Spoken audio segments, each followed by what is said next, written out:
गए, लेकिन मैंने इसे सक्रिय करने के लिए हर संभव तरीका आजमाया और असफल रहा। जब मैंने विश्वविद्यालय में प्रवेश लिया तब जाकर उस पैनल ने हमारी लाइब्रेरी की किताबों के प्रति प्रतिक्रिया दी। उसमें हजारों किताबों की एक सूची उभर आई जो विभिन्न क्षेत्रों से संबंधित थी। इतनी सारी किताबें देखकर मैंने पहले तो हार मानने की सोची, लेकिन मुझे पता चला कि अगर मैं 3 दिन तक पढ़ाई नहीं करता तो मैं अपनी आवाज खो देता और गूंगा बन जाता। मजबूरन मैंने विश्वविद्यालय के 4 वर्षों में वे सभी किताबें पढ़ डाली। उसके बाद मेरे दिमाग से वह पैनल अचानक गायब हो गया। ग्रेजुएशन के करीब जब मैं अपने हॉस्टल के 3 जिगरी दोस्तों के साथ विदाई की दावत फेयरवेल डिनर खाकर रेस्तरां से बाहर निकला तो मुझे कुछ अजीब महसूस हुआ। बाहर मूसलाधार बारिश हो रही थी, लेकिन शरीर पर गिरते ही वह हमें भिगो नहीं रही थी, बल्कि उसने हमारा सारा नशा उतार दिया और एक बहुत ही सुखद एहसास दिया। इससे भी अजीब बात यह थी कि गायब हो चुका वह पैनल फिर से दिखाई देने लगा और इस बार उस पर केवल 3 शब्द लिखे थे, बड़ी बारिश, द्वार खुल रहे हैं। कौन सी शक्ति पैनल को इस तरह सक्रिय कर सकती थी? मुझे तुरंत एहसास हुआ कि यह साधारण नहीं है। मैंने तुरंत उन तीनों को हिदायत दी, बड़े भाई यूलियांग, शियाओजू, हम अभी वहां जाएंगे जहां सबसे तेज बारिश हो रही है और बारिश खत्म होने तक वहीं रहेंगे। मेरी बात सुनकर तीनों ने हैरानी से देखा। दूसरे भाई, क्या तुम मजाक कर रहे हो? भले ही यह बारिश सुखद लग रही है, लेकिन हम इस तरह भीगते तो नहीं रह सकते। लेकिन जब उन्होंने मेरी आंखों में दृढ़ता देखी तो उन्होंने और कुछ नहीं कहा। उन्होंने सोचा कि ग्रेजुएशन से पहले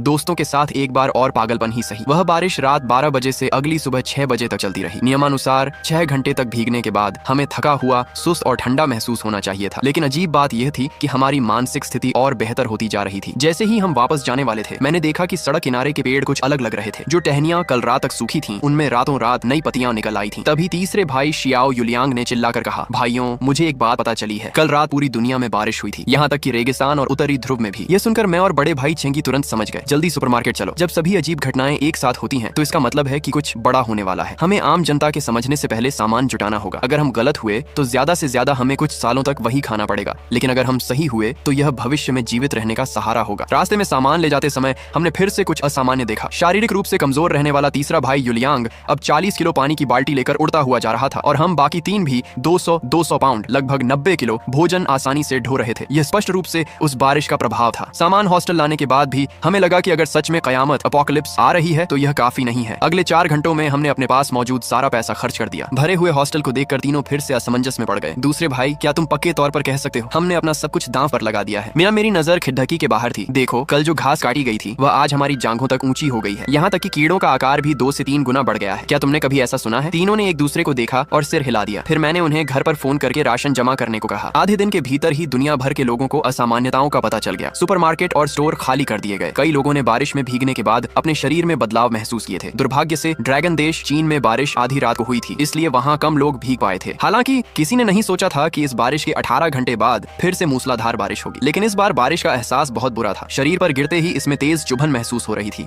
और पानी से एक अजीब सी सड्डहन, स्टिंकिंग वाली गंध आ रही थी। सबसे महत्वपूर्ण बात यह थी कि मेरे दिमाग के पैनल ने कोई प्रतिक्रिया नहीं दी। मैंने तुरंत अपने तीनों दोस्तों को हॉस्टल के अंदर खींचा और उन्हें अपने परिवार को इस बारिश में न भीगने की चेतावनी देने को कहा। बड़ा भाई चेंगी अन्य छात्रों को भी अंदर बुलाने के लिए बाहर जाना चाहता था, लेकिन मैंने उसका हाथ पकड़ लिया। कोई फायदा नहीं है, वे हमारी बात नहीं मानेंगे। वैसे भी दोपहर से जब उन्हें राशन जमा करने की जरूरत महसूस हुई, उन्होंने हमें अलग थलग कर दिया है और यह सिर्फ मेरा अंदाजा है। अगर मैं गलत निकला तो वे हमसे नफरत करेंगे। जल्द ही हमारे फोन पर आधिकारिक संदेश आया कि लोग तुरंत बारिश से दूर हट जाएं। स्कूल के रेडियो पर भी यही घोषणा हुई। फिर भी कई लोगों ने इसे अनदेखा किया और सोचा कि यह सरकार का झूठ है जो उन्हें शक्तिशाली बनने से रोकना चाहती है। सुबह 5 बजे जब मेरी नींद खुली तो बिजली गुल थी और बाहर अंधेरा था। जब उजाला हुआ तो हमने बाहर का नजारा देखा। कल तक जो खूबसूरत कैंपस था वह रातों रात एक खंडहर में बदल चुका था। पेड़ पौधे लगभग मर चुके थे और लोहे की रेलिंग तक गल चुकी थी। और भी भयानक बात यह थी कि जमा हुए पानी में कई लाशें पड़ी थीं जो गल चुकी थीं। अपने पुराने सहपाठियों को इस हालत में देखकर हम चारों सन्न रह गए। हमें गहरा एहसास हुआ कि कयामत, एंड ऑफ द वर्ल्ड, सच में आ चुकी है। जब हम अभी भी इस स्थिति को समझने की कोशिश कर रहे थे, तीसरे दिन की बारिश शुरू हो गई। इस बार बहुत से लोग बारिश में जाने की हिम्मत नहीं कर रहे थे, लेकिन जैसे ही बारिश की बूंदें मुझ पर पड़ी, मुझे लगा कि यह पहली वाली बारिश के समान थी, पर कुछ अलग भी। आखिर वह क्या था? फिर भी मैंने दृढ़ संकल्प के साथ अपने तीनों दोस्तों को बारिश में बाहर ले जाने का फैसला किया। अन्य छात्र देख रहे थे, लेकिन हिलने की हिम्मत नहीं कर रहे थे। वे शायद किसी आधिकारिक आदेश का इंतजार कर रहे थे। सटीक समाचार आने में देरी हुई, शायद इसलिए क्योंकि दूसरी बारिश ने अधिकांश संचार लाइनों को नष्ट कर दिया था। उन्हें जानकारी पाने के लिए पूरे 2 घंटे इंतजार करना पड़ा। आधिकारिक संदेश था, आदरणीय नागरिकों, कृपया तुरंत इस बारिश में प्रवेश करें। यदि कोई अस्वस्थता महसूस हो तो तुरंत हट जाएं। ये शब्द संक्षिप्त और सीधे थे। शायद देश के उच्च अधिकारियों को भी एहसास हो गया था कि मानवता एक अभूतपूर्व खतरे का सामना कर रही है और उन्हें पूरी जनता की शक्ति को एकजुट करना होगा। उस समय बारिश में भीगते हुए मैंने एक और विचित्र बात देखी। खाली पड़ा घास का मैदान आश्चर्यजनक गति से फैल रहा था और दूसरी बारिश के बाद जीवित बचे कीड़े आकार में दर्जनों गुना बढ़ गए थे। दूर एक सिकाड़ा, एक प्रकार का कीट, आधे इंसान की ऊंचाई तक बढ़ चुका था। लेकिन अजीब बात यह थी कि इंसानों में इस बारिश से ऐसा कोई शारीरिक बदलाव नहीं दिख रहा था। जब हम हॉस्टल लौटे तब धीरे धीरे असामान्यताएं सामने आने लगी। यदि पहली बारिश सुधार, स्ट्रेंथनिंग थी और दूसरी छंटनी, स्क्रीनिंग, तो तीसरी बारिश अपने साथ शक्तियां लेकर आई थी। बड़े भाई चेंगी ने मुका हवा में उठाया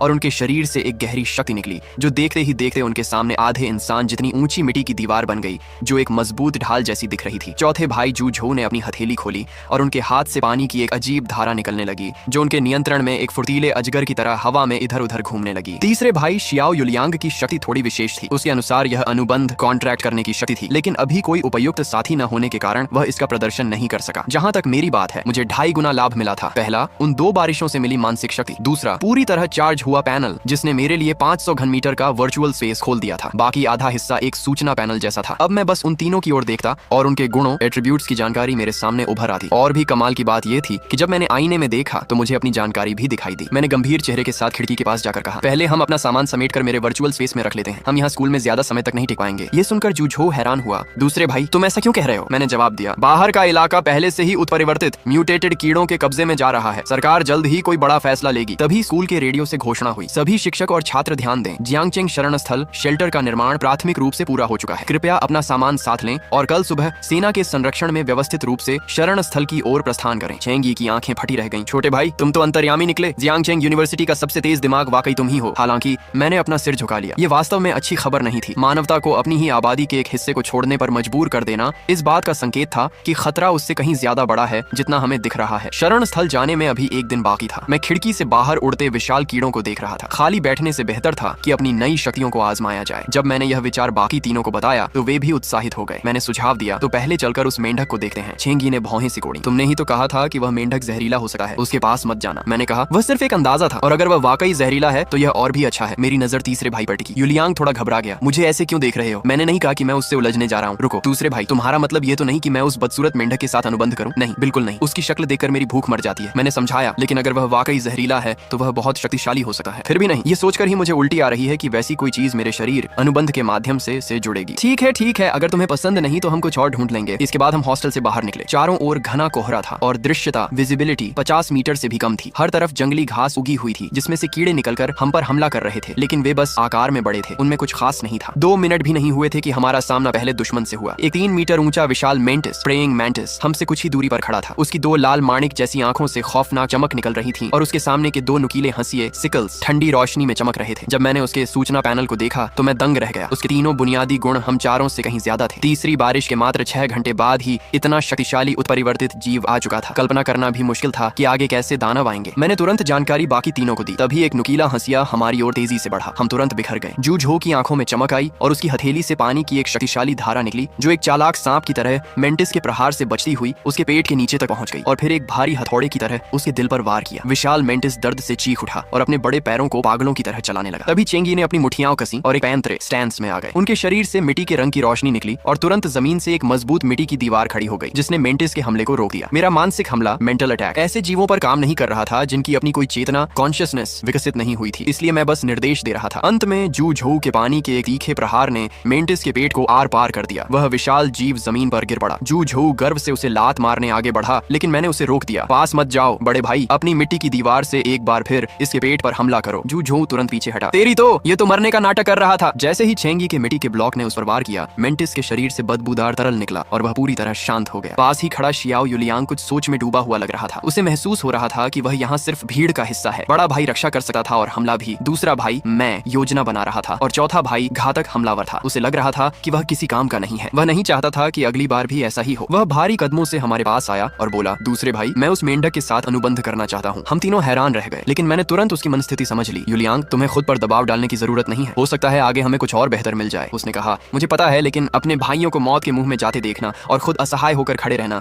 वह लाचारी। ठीक है, चलो पहले उस मेंढक की स्थिति देखते हैं और फिर फैसला करेंगे। जैसे ही हम चलने को तैयार हुए, मेरे दिमाग में उस विशाल मैंटिस की जानकारी बदल गई। नाम विशाल मेंटिस, स्तर प्रथम श्रेणी का उत्परिवर्तित जीव, स्थिति मृत, शेष मूल्य, नुकीले पंजे, हथियार के लिए अशुद्ध ऊर्जा केंद्र, कोर। ये देखकर मेरी आंखें चमक उठी। मुझे लग ही रहा था कि कुछ कमी है। ये तो लूटिंग इकट्ठा करने का समय था। मैंने वर्चुअल स्पेस से एक रसोई का चाकू निकाला और देखते ही देखते मेंटिस के दोनों नुकीले पंजों को काट दिया। हवा में उन्हें घुमा कर देखा। एक एक पंजा लगभग 25 किलो का था। यह मेरे और शियाओ युलियांग के लिए आत्मरक्षा के वास्ते काफी था। फिर मैंने उसके पेट से पिंग पोंग की गेंद के आकार का एक कोर निकाला। अभी उसका उपयोग नहीं पता था, इसलिए उसे स्पेस में रख दिया।